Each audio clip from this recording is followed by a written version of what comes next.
یہ پرویز الہی ہے، الفاظوں کا بڑا بوجھ ہوتا ہے، بڑا وزن ہوتا ہے، کوئی عزت ہوتی ہے، کوئی رسپیکٹ ہوتی ہے، کوئی وزاداری ہوتی ہے، اور یہ فیملی کو ہمیشہ اپنا ترہ بڑا حاصل ہے۔ اور آپ کو ایک اور مزے کی بات بتاؤں، یہ کمٹمنٹ دکھائی ہے مونس الہی صاحب نے۔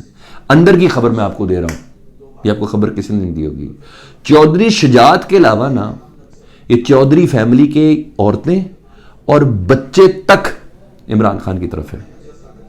اتنا پریشر ہے پرویز الہی کی پوری فیملی کا پریشر ہے کہ آپ نے عمران خان نہیں چھوڑنا، آپ نے پی ڈی ایم کی طرف نہیں جانا، وہ جو کہتے ہیں وہ میں نہیں بالفاظ بولا سکتا، آپ نے ان کا ساتھ نہیں چھوڑنا۔ یعنی ہر لحاظ سے پرویز الہی صاحب مجبور بھی، اگر کبھی ایسا ہو بھی جائے، ٹھیک ہے، نہیں تو پرویز الہی صاحب کبھی اسٹیبلشمنٹ کے آگے کھڑے نہیں ہوئے۔ اسٹیبلشمنٹ کبھی چاہے گی پرویز الہی عمران خان کے ساتھ کھڑے ہوتے، سمجھے کریں نا میری بات۔ تو بہت سی چیزوں سے بدے ہوئے بھی ہیں۔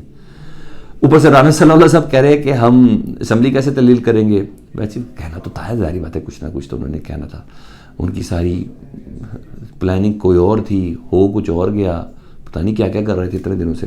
بہرحال تحریک عدم اعتماد ہم جمع کرا دیں گے، جب ہم تحریک عدم اعتماد جمع کروا دیں گے نا تو پرویز الہی کے پاس اختیار ہی نہیں رہے گا اسمبلیاں توڑنے کا۔ مطلب ہے یہ منڈیاں لگانے کے پلان میں ہے، ایم پی ایس کو خرید و فروخت کے نا، یہ کچھ اس طرح کا کرنے کے پلان میں۔ اچھا ٹھیک ہے، یہ بھی سمجھ میں آ گئی۔ اب آپ کو تھوڑا بریک ڈاؤن بتاؤں کیا چیز ہے یہ، کیسے ممکن ہو سکتا ہے یہ جو کہہ رہے ہیں نا ہم اسمبلیاں نہیں تحلیل ہونے دیں گے، تو اس کیا ہوگا بھائی؟ ٹوٹل 859 ڈائریکٹ براہ راست الیکشن ہونا ہے نشستوں پر، 859 نشستیں ہیں قومی اسمبلی اور 4 صوبوں کی، ٹھیک ہے جی، جن میں سے قومی اسمبلی کی 123 نشستیں پی ٹی آئی کی ہیں، ٹھیک ہے جی، 123 نشستیں۔ پنجاب کی 297 نشستیں ہیں جہاں انتخاب ہوگا اگر یہ اسمبلیاں تحلیل یا استعفے ہو گئے۔ کے پی کی 115 نشستیں ہیں، ٹھیک ہے جی، اور اس کے علاوہ 2 نشستیں ہیں بلوچستان کی، سندھ سے ہیں 26۔ یہ ٹوٹل ملا کے نا 563 نشستیں بنتی ہیں جہاں ضمنی انتخاب۔ کیا یہ ممکن ہے؟ اتنا پیسہ ہے؟ نہیں سر، ایسا ممکن ہی نہیں ہے اس حکومت کے حق میں، یہ کر ہی نہیں سکتے، اتنا پیسہ ہی نہیں ہے ان کے پاس کہ اتنی نشستوں پہ چند ماہ کے لیے ضمنی انتخاب کرائے۔ تو یعنی ان کو عام انتخاب کی طرف ہی جانا ہے، یہ ضمنی انتخاب نہیں کرا سکتے۔ اچھا جی، یہ ہو گیا جی۔ اب تھوڑا ذرا عمران خان صاحب کی تقریر کا بولو، جو کہہ رہے تھے نا شاید امریکہ والے معاملے پہ یو ٹرن لے لیا، نہیں کوئی ایسا نہیں ہے۔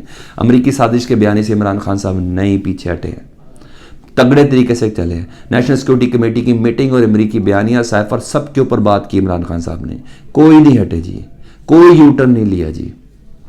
امپریسو شو کیا، اتنا بڑا شو کیا سر یہاں تو ذرا داد بنتی ہے نا، تھریٹ علیحدہ سے، خودکش حملوں کا علیحدہ سے، پلانٹڈ بم کا علیحدہ سے، دہشت گردی کا علیحدہ سے۔ ایک تو عمران خان نے خود آ کے بڑی ہمت دکھائی، دوسرا عوام نے دکھائی۔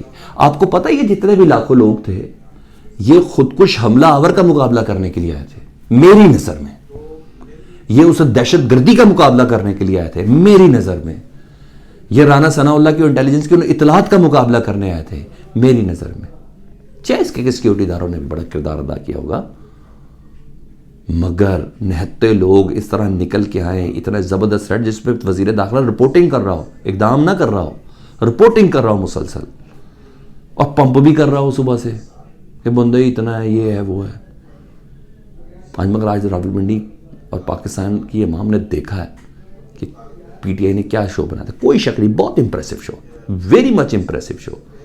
لیکن عمران خان کو ذات کے ساتھ ساتھ اس نے کہا کہ میں بہت تکلیف ہے مجھے اور میں آیا ہوں اپنے لوگوں کے پاس، اور پھر جو لوگوں نے جواب دیا شکریہ بھی اتنا ہی ادا کیا، اور شو ختم ہونے تک کے باوجود راستوں میں لوگ موجود تھے۔ تو یہ ایک بہت بڑا سائن ہے جی ہاں۔ اور اس پہ بھی انہوں نے، اور دوسرا ایف آئی آر میں نامزد تینوں افراد کو انہوں نے بول دی کہ جی وہی افراد ہیں، نہیں پھر تھریٹ ہے اور یہ ہے وہ ہے۔ تو خان صاحب نے کہیں یو ٹرن نہیں لیا، تو یہ بڑی چیز ہے۔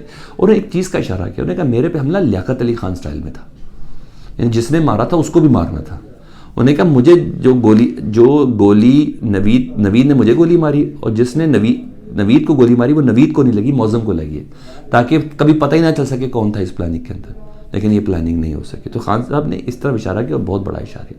اب آخر میں آ جائے ایک بڑی خبر کی طرف جو پھوٹنے والی ہے جی۔ القادر یونیورسٹی کا تو نام سنا ہوا ہے، ٹرسٹی ہے، بورڈ آف ٹرسٹی ہے اس کے اندر، جس میں عمران خان کی بیگم بورڈ آف ٹرسٹی ہے، فرح گوگی ٹرسٹی ہیں۔ تو ان کی کوئی زمین کا مسئلہ ہے، تو پریشرائز کرنا ہے ڈیفینیٹلی عمران خان صاحب کو اس طرف سے بھی. 1 دسمبر کو نیب نے ان کا نام بھی کوئی نہیں لے رہا ملک ریاض صاحب کا, ملک ریاض صاحب کو بلا لیا, اور 1 دسمبر تک ٹائم اس لیے دیا کہ شاید کوئی زبانہ ضمورت وہ کروا لے. ان کو بلا لیا اس زمین کے سارے معاملے پر, القادر یونیورسٹی کے, وہ ان کو بلا لیے. یعنی نیب کے ذریعے گیم شروع ہو گئی ہے. اب اتنا ہی حالت ہے, کیا ہوگا اس دن؟ کسی سکرین نے پراپرٹی ٹائکون کا نام لیا ہے, ملک ریاض کا نام لینا حرام ہے. کیسی بات ہے؟ ملک ریاض صاحب کا نام لینا حرام ہے اس ساری سچویشن میں. تو بہرحال ان کو بھی بلا لیا نیب نے. لیٹس سی, دیکھتے ہیں اس باری فرق ہوگی اور عمران خان صاحب کی بیگم اور القادر یونیورسٹی اس کے معاملے کو کیسے دیکھا جاتا ہے. یہ ساری اپڈیٹس میں آپ کو آگاہ کرتا ہوں. اپنا بہت خیال رکھیں. اللہم صلی علی محمد.